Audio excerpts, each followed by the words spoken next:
So in this video, we will be continuing with Stalking Jack the Ripper by Carrie Maniscalco from where we left off in the last one.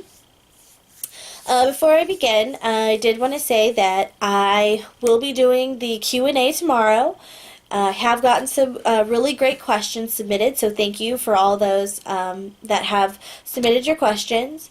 I had a subscriber ask me to do it live tomorrow, so that way questions could come in, if you're happening to be there and listening tomorrow, I can get your questions right then and there and kind of answer them on the spot. I've never done a live video. I don't really know how, but I am going to try to figure it out. So that way tomorrow at 2 p.m. I can do a live Q&A with everyone, if there happens to be anybody. While I'm answering the questions I've already received.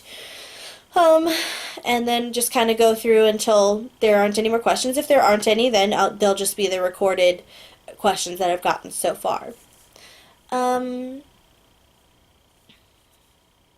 Let's see. So yeah, that's going to be at 2 tomorrow, so I hope you guys will join me if you're available. And if not, then submit your questions today, and I'll get to them tomorrow, and you can watch it whenever you have a chance. If I can't figure out how to do live, then about 2:30 or 3 o'clock, I will just post a pre-recorded Q&A from the questions I already have and whatever get asked until 2 p.m. tomorrow. Let's see here. So I hope you guys will participate. If you're already subscribed, thank you for subscribing to my channel. If you're new and happen to, pop across my channel, go ahead and click that subscribe button and that notification bell so you can get updated videos, as I would do them weekly or daily, or kind of skip around. You never know with my schedule. But I do try to get to them as often as possible. And hit that thumbs up if you liked it, and leave me a comment below, because I do love reading them and I do get back to them. I do respond pretty quickly. Sometimes it takes a couple of days, but I do get back to them. So that's about it. That's the only note I have. So without further ado, I'll pick up where we left off, okay? Stalking Jack the Ripper by Carrie Maniscalco.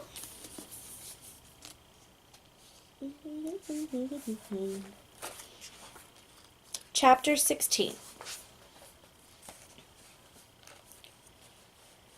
A Date to Die. Barnum and Bailey Circus. The Olympia, London, 25 September 1888. Nathaniel sized the man up with this kind of scrutiny that made even me relieved I wasn't on the receiving end of his look.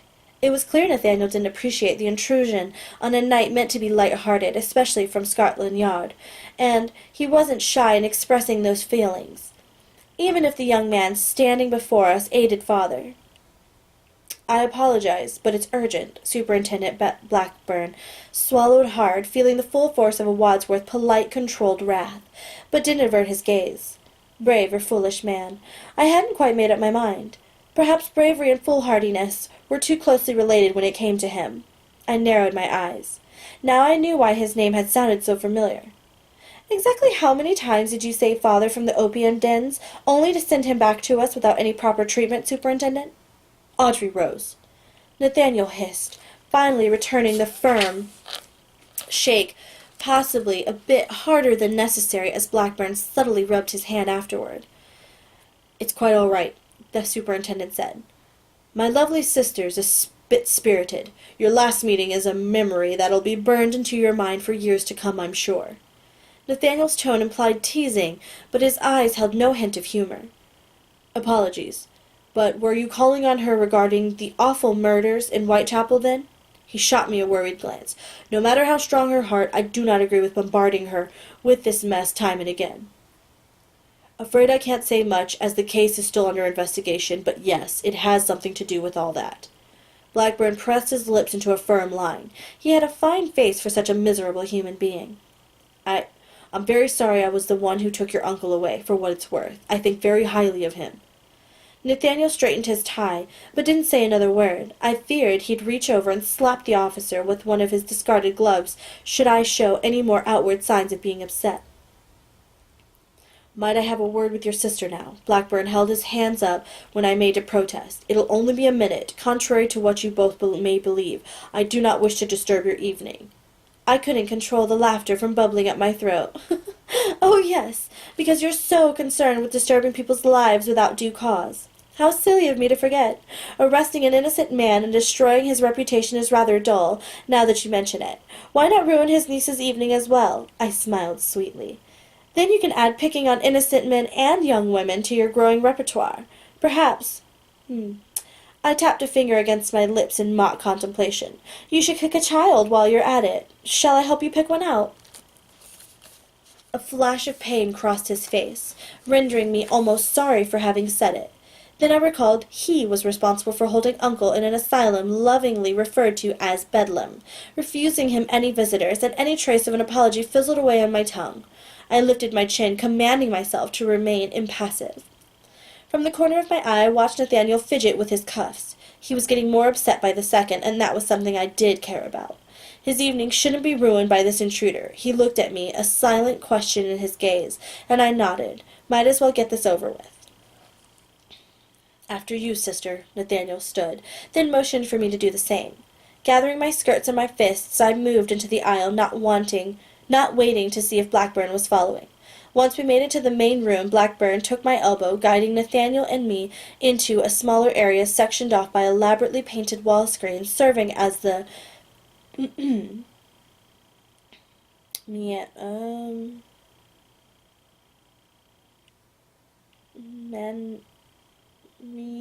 menagerie. That word always trips me up. Ugh. Okay. Serving as the menagerie. We were no longer working our way through the crowd. I yanked myself free from his grasp, then crossed both arms over my chest. I am capable of walking from one room to the next on my own, Superintendent. His brows raised a fraction. I didn't care if I was being petty. I didn't care what he thought about me, and I certainly didn't care he was fighting a smile for that very instant. I scowled again, wishing on every last saint he'd be struck down for being so blastedly annoying. He coughed into his fist and glanced at the oddities surrounding us, only succeeding in aggravating me more. Planning on getting to the point of your rude interruption soon, or am I supposed to be swooning and batting my lashes at my uncle's captor and my father's enabler? If that's the case, I'm afraid you'll be waiting until your bones turn to dust. I smiled. Or, at the very least, until you perish and I'm tasked with dissecting your body to check for a heart. Audrey Rose, please, Nathaniel whispered, looking horrified. Don't aggravate the person responsible for holding Uncle under arrest and keeping Father's secret. It's quite all right, Blackburn nodded toward Nathaniel. She's got every right to be upset. Blackburn glanced around, making sure the three of us were alone, then drew in a deep breath. An uncomfortable feeling niggled the ledge of my brain. Niggled? Don't.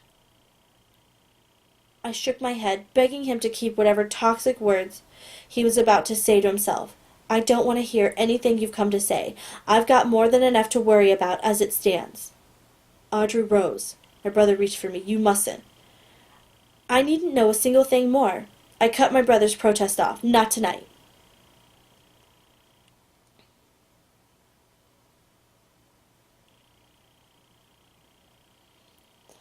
It was childish, and I knew Blackburn wouldn't travel all this way only to leave without delivering the message. Still, I hoped he'd spare me an ounce of grief. His eyes filled with compassion, which was so much worse than his pity. I thought it fair to warn you, Miss Wadsworth, he said. There haven't been any more murders since your uncle's been in the asylum. Some people are keen to find him guilty. They want this whole mess to be done with. He watched my reaction closely, but I was numb, incapable of responding. It was as if I'd left my body and was watching the conversation take place. Blackburn stared at his feet. He's tentatively scheduled to hang on the 13th of September.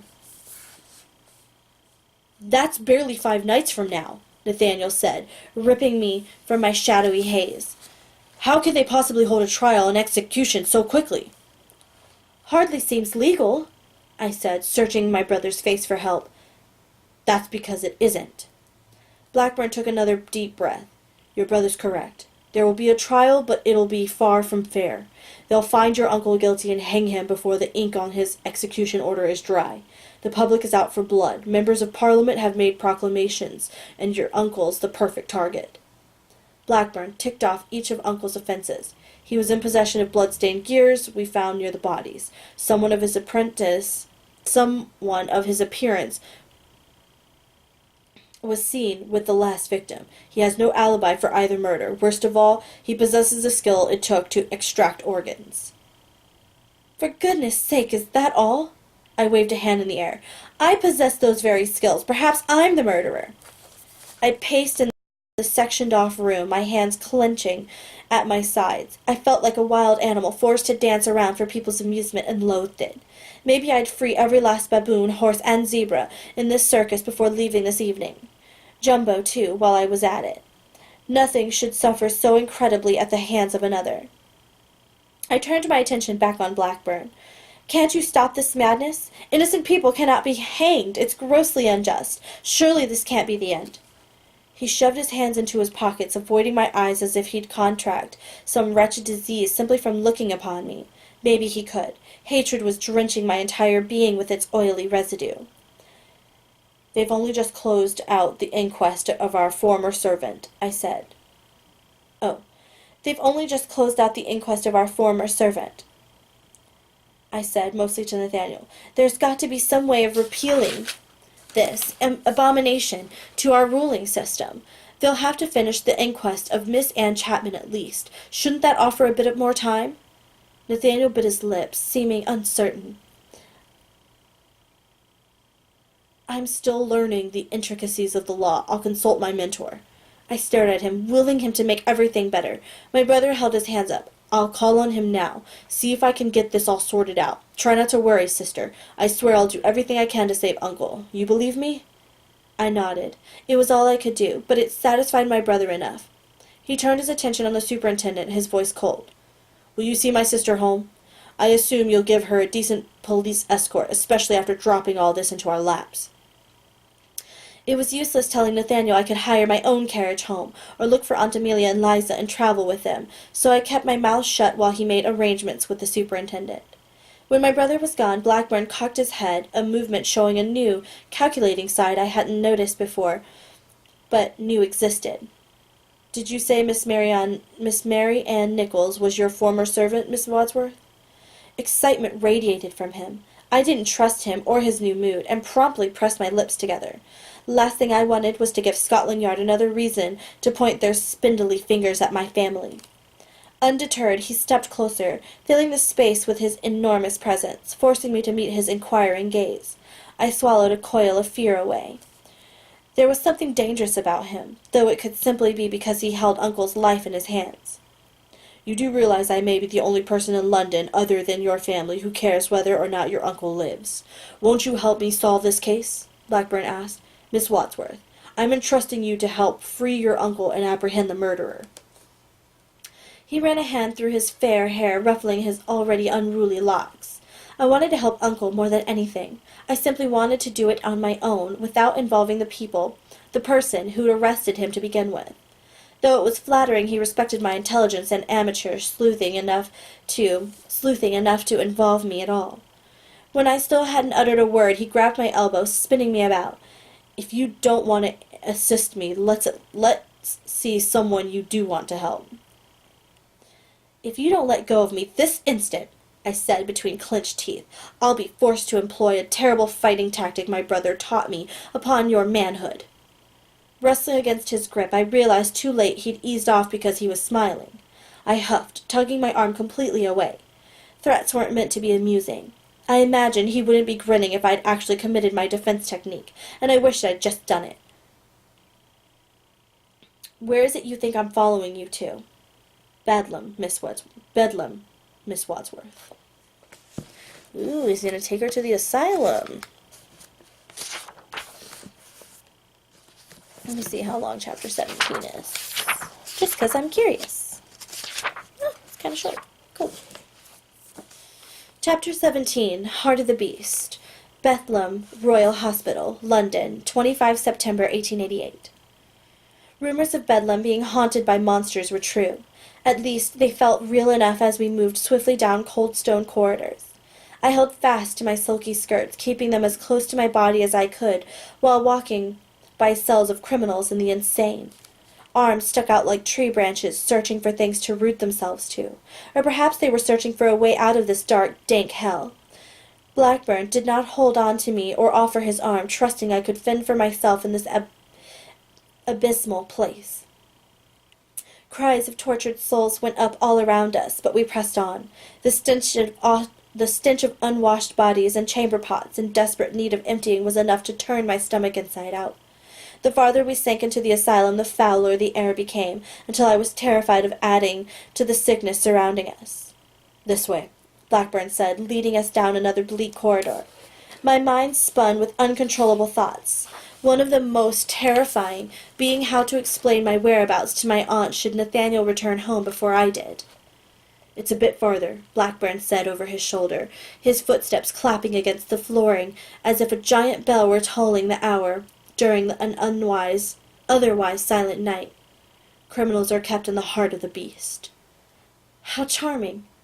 Chills struggled to unleash their demonic fury across my arms and back. I didn't enjoy thinking of this place as a living, breathing organism, one containing anything akin to a heart. Hearts usually conveyed compassion, and this place had long since lost that quality. The only beat keeping it going were wails of the damned. I didn't know how Blackburn could stand frequenting a place like this without it tarnishing his own soul. Inmates sobbed to themselves, speaking in made-up languages and screeching like animals in a menagerie. How my uncle was surviving this mess, I wasn't sure, but he was a strong-minded man. If anyone could be thrown in Bedlam and come out sturdier, it was my Uncle Jonathan. He probably found a way of studying different mold species, growing in patches along the dark walls and floor. The thought made me smile in the face of fear. That's precisely what Uncle would do in this situation. He'd turn it into a giant experiment to pass the time, never realizing he was actually set inside against his will. I'd probably have to coax him to leave once the time came for it. He'd say, "Arrested? Are you sure? Perhaps I might spend another day going over my findings first." Then I would tell him why that wasn't a good idea, and he'd throw a fit. Once he was invested in an experiment, nothing else mattered. We walked as quickly as we dared, but I still spied broken men pacing in their cages, looking as feral as panthers. These men were different from the insane. There was a certain air of calculation in their fixed gazes. I didn't want to think of what they could do to me if they were to escape, and sped up until I was practically tripping on Blackburn's heels. I focused on other things to occupy my mind. I was grateful Nathaniel had departed to speak with barristers prior to our excursion here. I hoped he was already finding ways of repealing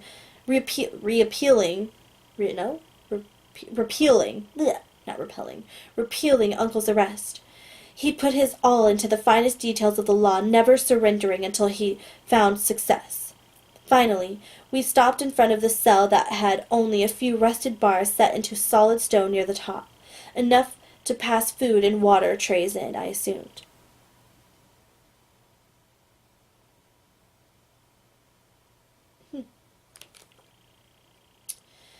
Blackburn removed the ring of keys from his belt, which were handed off from a watchman when we signed in, and motioned for me to stand back.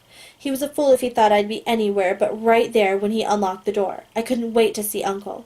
Superintendent Blackburn nodded as if he'd already predicted my response. "Suit yourself, then." With a creak and a groan that would wake things better off left sleeping, the cell swung open in a mocking gesture of welcome. Blackburn stepped back, allowing me to cross the threshold first. What a kind gentleman he was. A horrid noise emanating from the shadows raised goose-flesh along my arms. Suppressing a flutter of panic, I marched into the lair of a scientist, where the haunting giggles of the newly insane greeted me, freezing at what I saw. What in the... I hardly recognized the creature my uncle had become. Crouching in the corner of his little stone cell, he rocked back and forth while unearthly laughter poured from cracked lips. An upturned jug of water sat beside him, having run dry a long time ago from the look of it. What has happened to him? I grabbed onto the nearest bar, steadying myself against shock. How did he unravel so quickly? Surely he couldn't have lost that much of his mind in just a few short weeks. Something was very wrong. Blackburn said nothing. When Uncle wasn't cackling, he mumbled something too low for me to hear. Someone had only given him a thin shift to wear, and it was stained brown and yellow. What little food he'd been given had mostly ended up on his clothing. How anyone can treat a person this way is beyond my comprehension, I snarled. This is beyond unacceptable, Mr. Blackburn. Satan himself must lord over these lost souls. I didn't know what could be worse than hell, or this place, but wished 1,000 terrible deaths on the blackguards responsible for such cruelty. These were people, and they deserved to be treated as such. Grabbing a threadbare blanket from the floor, I shook it out, allowing dust motes to swirl in the pale light streaming in from the bars on the door.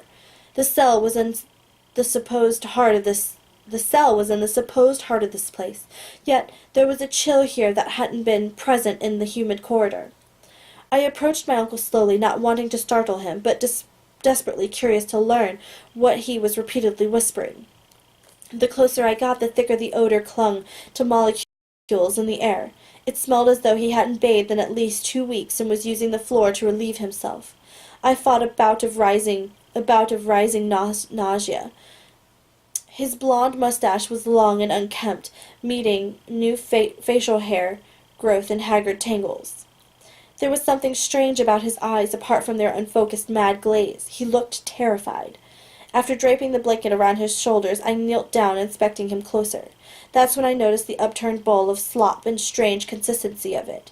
My blood turned icy as the Thames in winter, freezing the rivers and tributaries of my veins in sickening waves. I'd kill whoever did this. I would slay the miserable beast so violently I'd make our Whitechapel murderer seem like a harmless kitten playing with a ball of intestinal string once I was through with them. He's been drugged. I glared at Blackburn as if he had a personal hand in the matter, which, since he'd arrested him, it could be argued he had. He slowly crossed the room and crouched beside me, avoiding my accusing stare. It wasn't uncommon for the so-called insane to be given tonics to calm their minds, but my uncle was neither insane nor in need of such medication. God only knows what this powder is capable of, I said. Can't you at least protect him while he's in here? What good are you, or do you simply excel at being terrible? Blackburn flushed. In a place like this, intoxicants are often the only way of keeping the peace. His voice trailed off as I glared at him. It's inexcusable, Miss Wadsworth. I assure you it wasn't done with malice. Most everyone here is dosed with experimental serums. Wonderful. I feel so much better. I tugged a ribbon from my hair and tore a length of fabric from the bottom of my skirts and scooped some of the goo into my makeshift cloth bundle before tying it. I'd bring it back to Uncle's laboratory and test it for poisons or lethal toxins. I didn't trust anyone with telling me the truth. It might be a harmless tonic given to most everyone, or it might be something worse. Anyone who could administer something like this to a healthy man was too foul and tainted to be trustworthy. Blackburn fell into that same category. Sitting back on my heels, I peered into my uncle's face.